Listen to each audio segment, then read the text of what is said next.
네, 미국 주식에 투자하고 있는 남자, 그리고 테크주에 투자하고 있는 남자, 장PD입니다.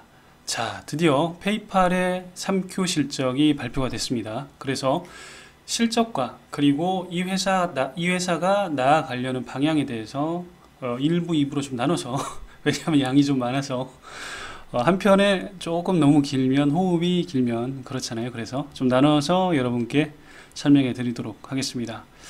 자, 일단 주가부터 좀 얘기를 하자면 애프터장에서 한 5% 가까이 빠졌는데 저는 누차 밝힌 것처럼 전혀 걱정할 필요는 없다고 생각을 합니다.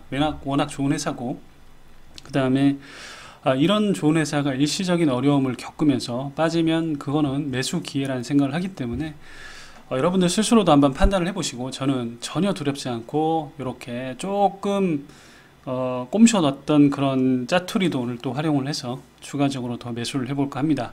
자, 첫 번째 들어가 보도록 하겠습니다. 하이라이트 보시면 막 이렇게 활자가 많아요. 막 굉장히 빡빡하게 적혀 있고 한눈에 봐도 잘 들어오지 않죠. 자, 그러면 제가 뒤에서 그림과 함께 하나하나 항목들을 좀 짚어 드리도록 하겠습니다. 이렇게 보긴 너무 힘들어요, 그죠? 네, 넘어가도록 할게요. 자, 요약본도 조금 앞에 거보단 좀 나은데 이것도 눈에 확 들어오진 않죠. 왜냐면 우린 그림이 일단은 이 그림 픽처가 이렇게 딱 도표로 나오면서 그렇게 해야 이해가 잘 되는데 요렇게는 조금 이해하기 한눈에 들어오지 않는다. 우리 이제 팀장님이나 이제 임원께 보고를 할 때 이렇게 보고서를 들고 하면 좋아하시는 분들도 있는데, 대부분은 그림이 좀 들어가야 됩니다. 전년 동기 이렇게 들어가야 됩니다. 몇 프로 성장했고 이런 게 들어가야 됩니다. 요거도 넘어가도록 하겠습니다. 자, 지금부터 이제 그림과 함께 디테일한 설명 해보도록 하겠습니다. 자, TPV, 토탈 페이먼트 볼륨. 자, 매출은 여기서 수수료가 레베뉴로 잡히는 거고, 전체가 결제되는 금액이 토탈 페이먼트 볼륨입니다. 자, 이 토탈 페이먼트 볼륨은 YOY 그로스가 감소를 했습니다. 자, 보시면 자, 이렇게 21년 1Q에는 50%, 40% 이렇게 성장을 하다가 지금 26%니까 굉장히 많이 감소를 했죠. 그래서 원래도 안 좋을 것이라 생각을 했습니다. 예상을 했는데 실제 까보니까 역시나 안 좋더라. 안 좋은 건 안 좋은 겁니다. 절대 우호적으로 얘기할 생각 없습니다. 안 좋은 건 맞는데, 자, 그래서 여기 보시면 excluding eBay, eBay를 제외하면 사실 여기 보시면 좀 생각보다는 그거보다는 나아집니다. 그래서 40%에서 31% 정도, 한 9% 정도, 마이너스 9% 정도 감소를 했는데, 여기 보시면 마이너스 14%죠. 그래서 이베이를 제외하면 조금 낫다인데 둘 다 그렇게 좋지는 못합니다. 자, 이 정도로 이해를 하시고, 자, 두 번째는 매출입니다. 역시 중요한 건 또 매출이죠. 왜냐하면 각 사이트마다 이 수수료율이 다르고, 이베이 같은 경우는 수수료율이 좀 괜찮았던 거로 제가 알고 있는데, 자, 아무튼 그래서 매출을 보시면 3Q는 YOY 13% 정도밖에 성장을 못했습니다. 역시나 이것도 원래 안 좋을 거라고 예상을 했는데 역시나 까봤는데 안 좋았습니다. 자, 2년 연속 기준으로는 19%. 회사가 이렇게 설명을 했습니다. 왜냐하면 조금 이번이 조금 본인들도 후달리는 거 알기 때문에 2년 연속으로 보면 19% 이런 표현을 했습니다. 그러니까 이렇게 썸을 다 에버리지를 해보면 19%가 된다는 거죠. 자, 근데 eBay를 제외할 경우는 YOY 25% 성장을 했습니다. 그래서 excluding eBay 하니까 25% 성장이 되는 거죠. 그래서 이베이 때문에 매출이 실제로 보면 QOQ로도 감소를 했고, YOY로 봤을 때도 13%밖에는 증가를 하지 않았지만, 이베이를 제외하면 성장률은 거의 고속 성장에 가깝다라는 거죠. 왜냐하면 23%, 26%, 25%면 굉장한 겁니다. 사실은 이베이를 제외하면. 그렇기 때문에 뒤에서도 다시 한번 설명드리겠지만, 이 고속 성장주의 기준은 연평균 25%, CAGR로 볼 때 25% 이상 성장은 해야 고속 성장주로 분류, 물론 이제 정확한 이게 합계 그건 아니지만 그 정도는 돼야 고속 성장주라 할 수 있겠죠. 그런데 이 이베이를 제외하게 되면 25% 정도 성장이 된다라는 겁니다. 자, 이베이 역량을 그래서 한번 살펴보니까 이 토탈 페이먼트 볼륨에서는 20년 3분기 1년 전에는 토탈 페이먼트 볼륨에서 이베이가 차지하는 비중이 7% 가까이 됐는데, 지금 현재 토탈 페이먼트 볼륨에는 3%밖에, 약 절반밖에는 안 된다라는 거죠. 그래서 아마 4Q 때 그리고 내년 1Q 정도 되면 이게 거의 제로에 가깝지 않을까. 예, 그렇게 저만의 생각을 해봅니다. 예, 요거는 조금 뭐 틀릴 수도 있다는 거 감안해 주시고, 자, 두 번째 매출 쪽은 이베이 마켓의 매출에 차지하는 비중은 원래 13%로 굉장히 컸습니다. 그런데 지금 현재 매출의 4%밖에는 안 되니까 이게 올해 말까지는 아마 2.5% 가까이로 줄어들고 내년 혹은 상반기 정도 되면 모든 게 끝나지 않을까. 지금 4%에서 2.5%니까 마이너스 1.5% 정도 감소가 되는 거죠. 그러면 1.5% 더 감소된다고 하면 내년 1Q 때는 1% 정도 남은 거고 2Q 때는 완전히 이베이의 매출이 없어질 정도가 되지 않을까, 그렇게 생각을 해봅니다. 자, 그리고 두 번째로 중요한 게 결국은 고객들이 많이 증가했는가, 이게 굉장히 중요하죠. 매출 이상으로 어떻게 보면 더 중요하다고 할 수 있는데, 자, 이거는 좋습니다. 이거는 박수를 쳐줄만 합니다. 자, 13.3 밀리언이니까 1332 어카운트가 증가했습니다. 전분기보다 오히려 더 많이 증가를 한 거예요. 자, 보시면 2Q 때 1100만 정도 증가를 했는데 지금 1300만 증가를 했고, 이게 사실 지금 보시면 그렇게 2Q 때보다 오히려 더 많이 올라온 거니까 사실은 이 지표는 저는 괜찮다는 생각을 합니다. 그리고 YOY 그로스도 살펴보니까 한 15% 정도, 물론 예전에 말씀드린 것처럼 지금 이 성장률 자체는 조금씩 떨어지는 게 맞습니다. 왜냐하면 이때 코로나 때 워낙 가파르게 성장을 했죠. 사실 보시면 이게 어마어마하게 성장을 했죠. 분기에 2100만이, 이 한 분기에 2100만 명이, 대한민국 거의 절반보다 이제 조금 안 되는 그 숫자가 뉴 어카운트로 들어온다는 건 사실 굉장한 거죠. 이거는 진짜 어마어마한 겁니다. 글로벌리긴 하지만, 자, 그렇기 때문에 지금 이 정도는 사실 코로나 이후에 사실은 굉장히 주춤할 거라 생각을 했는데 그 정도는 아니고요. 1300만 정도 증가한 거는 이거는 괜찮다 라는 평가를 해줄 수 있습니다. 자, 그리고 뭐 사람 수만 많으면 뭐합니까, 솔직히 여러분, 그죠? 사람 수만 많으면 아무 소용이 없습니다. 자, 그런데 고객의 참여도를 한번 보니까 이베이 감소에도 불구하고 3분기 동안 49억 건의 결제가 됐는데 이게 YOY 22% 증가를 한 겁니다.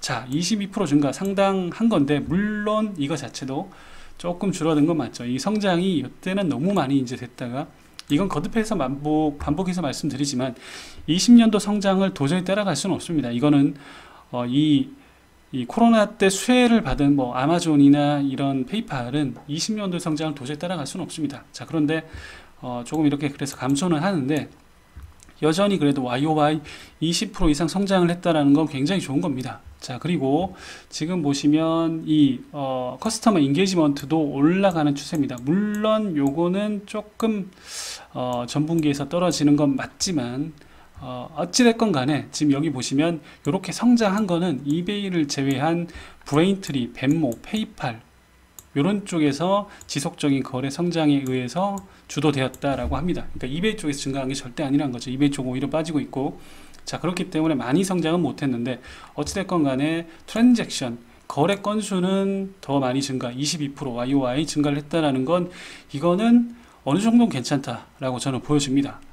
자, 그리고 3Q의 EPS, 일단 영업 수익은 4% 성장이 좀 불가합니다. 그래, QOQ는 오히려 역성장이 났어요. 보시면 EQ 대비 일단 EPS는 더 줄어들게 됐고요. 이베이 영향으로 이베이 쪽이 아무래도 수익이 좀 좋죠. 왜냐하면 오랫동안 해왔고 수수료율도 아마 앞서 말씀드린 것처럼 좀 생각보다 괜찮으니까 이 이베이가 빠짐으로 인해서 QOQ는 역성장을 했고, 그 다음에 YOY도 4%밖에는 성장을 못했습니다. 그래서 EPS 쪽은 사실 좀 많이 아쉽긴 하지만 이것도 어느 정도는 다 예상이 됐습니다. 예상이 돼서 예상은 했지만 역시 안 좋게 나왔다는 거. 뭐 아쉽지만 어쩔 수 없죠. 이거 원래 안 좋게 나온다고 얘기를 했으니까. 자, 그래서 넘어가고, 자, 매출 대비 비용은 4% 정도 증가를 했습니다. 여기 보시면 레베뉴 대비해서 원래 이제 그 익스펜스 나가는 게 72.8% 정도였는데 여기 보시면 76.2% 정도 나가니까 매출은 성장을 많이 못했고 그래도 비용은 나갈 거는 나가야 되니까 좀 이런 효과가 나온 것 같고 그래서 이제 인컴이 줄어든 게 이런 것들 때문이죠. 그래서 이 매출 감소가 나온 원인에 대해서는 뭐 자세하게 얘기를 하지는 않더라고요. 왜 기업들도 이제 안 좋은 것 좀 감추고 좋은 것들 위주로 설명하려는 그런 경향이 있으니까 회사원들도 똑같잖아요. 예, 그런 것들 때문에 자세한 이유는 없었습니다. 하지만 이건 너무 뻔하죠. 예, 매출이 증가를 많이 못했고 하지만 비용은 나갈 거는 똑같이 나가니까 그리고 지금 계속해서 이제 슈퍼앱을 만들기 위해서 R&D 비용도 많이 나갈 거니까 그것 때문에 EPS는 좀 감소를 한 게 맞고요. 자, 그 다음에 중요한 게 4분기의 가이던스가 중요하죠. 그래서 일단 보시면 컨센은 원래 7.26 빌리언 달러였습니다. 근데 지금 보시면 6.85에서 6.95 정도로 컨센보다 낮습니다. 그래서 예상 대비 하회를 했고 YOY 그로스도 12에서 14% 정도밖에는 안 된다라고 얘기를 합니다. 자, 근데 여기서 이제 어떤 얘기를 하냐면 이베이를 제외를 하게 되면 21에서 22% 정도의 수익, 그러니까 성장률이 나온다는 거죠. 그러니까 계속해서 이제 이베이 때문에 사실은 원래 있던 매출 중에서 이제 이베이와의 거래가 이제 끝나는 것 때문에 지금 계속 뭔가 성장을 못하는 것처럼 보이는데 사실은 그게 아니고 이베이를 제외하면 20% 이상의 성장을 계속하고 있다라고 회사 측은 계속 얘기를 하고 있습니다. 자, 그리고 EPS도 똑같습니다. 0.79 갭 기준으로 0.79 넌갭으로는 1.12 정도 한다라고 하고 넌갭으로 봤을 때는 한 4% 정도 성장이니까 거의 성장을 못하는 거죠. 사실은 4% 정도 성장을 한다. 그래서 4Q에 가이던스는 좋지 못합니다. 지금 주가 하락의 큰 원인 중에 하나고 원래 그 정도로 예상을 하지는 못해서 4Q는 그래도 어느 정도 이거 지금보다 조금은 좋겠지라고 생각을 했는데 아쉽게도 조금 우리 예상보다는 조금 더 안 좋은 게 맞습니다. 그래서 지금 주가가 떨어지는 것 중에 이유 중에 하나죠. 자, 그래서 4Q 가이던스까지 우리가 봤고요. 자, 그래서 여기 보시면 이때 4Q 때 7.26 정도로 우리가 추정을 원래 이제 애널리스트들이 그렇게 추정을 해서 4Q에는 원래 한 19% 성장을 해서 토털리 풀리어로 보면 20%를 맞출 거라고 생각을 했는데 지금 보면 좀 그거보다는 못하고 연간으로 봐도 한 18% 정도로 될 것 같습니다. 그래서 지금 4Q의 가이던스에 이어서 풀리어로 가이던스를 한번 보시면 풀리어의 가이던스는 25.3에서 25.4 빌리언 달러를 할 수 있을 것 같고 그 다음에 레베뉴 그로스를 보면 18% 정도로 봐서 원래는 20%를 할 거라고 생각을 했는데 18% 정도밖에 성장을 못한다라는 거죠. 이런 것들도 하락의 원인 중에 하나입니다. 20%대 성장을 못 맞추고 18%밖에 성장을 못한다라는 건 이 어떻게 보면 성장주가 가진 좀 원래 달성해야 될 그런 숫자를 달성을 못한 거니까 그래서 이제 지금 던지는 거죠. 자, 그래서 풀리어 가이던스까지 좀 받고 하지만 어카운트는 430 정도 한다라고 하니까 이쪽은 여전히 좋고요. 그 다음에 EPS 그로스도 조금 아쉽네요. 한 20% 정도 채웠으면 딱 좋을 뻔 했는데 약간 아쉽긴 합니다. 그래서 나머지 지표들 뭐 프리 캐시 플로우는 사실은 가이던스가 나오진 않았으니까 하지만 이제 5.2 빌리언 달러면 사실 상당히 좀 저는 괜찮다는 생각을 하는데 요것도 뭐 애널리스트들 입장에서는 좀 아쉬울 수도 있죠. 그래서 지금 근데 주가가 애프터장에서 지금 떨어지는 가장 큰 원인은 풀리어 가이던스하고 그 다음에 4Q의 이제 가이던스가 생각보다는 저조하다라는 것 때문에 지금 떨어지는 것 같습니다. 자, 그래서 개인 생각은 3Q의 실적과 EPS 그리고 4Q의 실적과 EPS 모두 좋지는 않습니다. 그래서 그것 때문에 하락하고 있는데 하지만 이베이를 제외하고 매출 성장률은 28% 정도 됩니다. 자, 그러면 고성장주의 조건을 갖춘 거고 이베이의 매출 영향은 내년 상반기에 끝날 것 같습니다. 자, 그러면 이게 일시적인 어려움일 것 같아요. 절대 구조적인 어려움은 아니라는 거죠. 우리가 어떤 회사에 주가가 하락하고 어려움이 발생했을 때 이게 일시적인 어려움인 건지 구조적인 어려움인 건지 이거를 봐야 되는 거죠. 근데 이게 일시적인 어려움이 있으면 지금 주가가 내려가면 좋은 회사를 저렴한 가격에 매수할 수 있는 방법입니다. 좋은 회사가 일시적으로 어려움이 없다면 절대 저렴하게 매수를 할 수가 없습니다. 모든 게 좋은데 모든 게 다 아름다워 보이는데 저렴한 주식은 없죠. 예, 이런 주식이 있다면 사기입니다. 사기. 그리고 개인적으로 내년 한 1Q 정도의 지금 이제 이베이 쪽에서 그 매출이 2Q에 다 사라지긴 하지만 1Q 실적 발표를 할 때 분명히 주식은 항상 어떻게 하죠? 선반영을 합니다. 선반영을 하면 2Q쯤에는 이베이의 매출에 대한 그런 나쁜 영향이 다 사라질 것이다 이렇게 얘기를 하면서 분명히 선반영을 하면서 1Q 실적쯤에는 조금씩 반등을 하지 않을까, 예, 그런 생각을 합니다. 자, 그리고 여러분 이렇게 생각을 해봅시다. 지금 그러면 이렇게 질문하시는 분들이 있을 거예요. 아니 그러면 왜 이렇게 지금 IB들도 그렇고 분명히 이 정도 생각은 다 할 텐데 왜 지금 던지냐 이런 얘기를 하실 수 있잖아요. IB들이 내년 상반기부터 서서히 반등하지 않을까 이런 생각을 내년 2Q나 3Q 때부터 서서히 주가는 반등을 할 거로 IB들도 기관들도 다 알 텐데 그러면 왜 지금 던지고 있냐라고 물어보실 수 있죠. 자, 그거는 기관들을 여러분들 짐 크레머도 똑같이 얘기를 했는데 기관들의 어떤 그 특성들을 이해를 하셔야 됩니다. 기관들은 예를 들어서 지금 보세요. 기관들은 지금 포트폴리오가 되게 많죠. 우리처럼 10개 종목을 하는 게 아니고요. 기관들은 수십 개, 수백 개의 종목을 가지고 있습니다. 예, 그런데 이분들의 입장에서 생각을 해보자고요. 자, 지금 리오프닝 주가 뜨고 있죠. 리오프닝 주가 뜨고 있고 공연이라든지 아니면 항공이라든지 아니면 이제 여행이라든지 이런 쪽에 이쪽에 이제 섹터가 뜨고 있고 지금 보면은 페이팔이라든지 이런 쪽은 리오프닝에 대해서는 조금 그렇게 우호적인 환경을 가지지 못했죠. 그러면 야, 이분들은 이런저런 회사들 다 다루고 있기 때문에 자, 생각할 때 자, 지금은 4Q나 내년 1Q까지는 혹은 내년 2Q까지는 분명히 이 리오프닝 수혜주가 당연히 성장률이 더 좋겠죠. 그리고 소위 말하는 턴어라운드 주에 가깝잖아요. 그러면 이때 많이 먹고 내 생각에 한 2Q 정도쯤에 다시 이 페이팔로 오면 좋다. 이런 생각 분명히 할 겁니다. 그런데 이거는 트레이더들은 그렇게 할 수 있습니다. 근데 저는 이제 트레이더가 아니고 여러분들도 트레이딩을 잘 하시는 분들은 그렇게 하셔도 상관없습니다. 그런데 저는 트레이딩을 잘 하는 성격도 아니고 저한테 그런 재능은 없기 때문에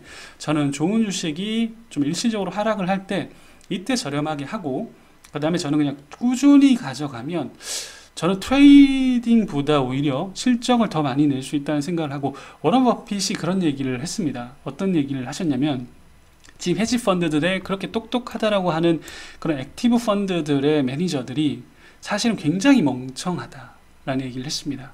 그래서 이 S&P 500이나 그다음 나스닥 QQQ조차도 그 수익률조차도 못 따라하는 매니저가 거의 90% 이상이다라는 얘기를 했었고요. 저도 거의 똑같은 생각을 합니다.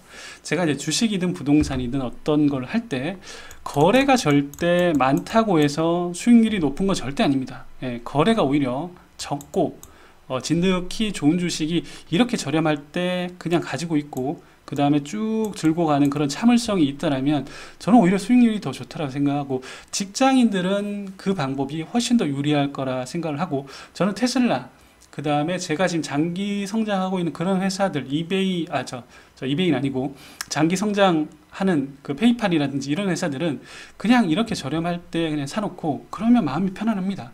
왜냐면 더 이상 떨어지진 않으니까. 예, 그냥 이렇게 사시고 꾸준히 가져가는 게 우리 같은 직장인들은 훨씬 좋은 방법이라는 생각을 합니다. 자, 그래서 1부 좀 여기서 간단하게 마치고 2부에는 이 회사가 장기적으로 좋을 만한 포인트 위주로 설명을 좀 드리도록 하겠습니다. 감사합니다.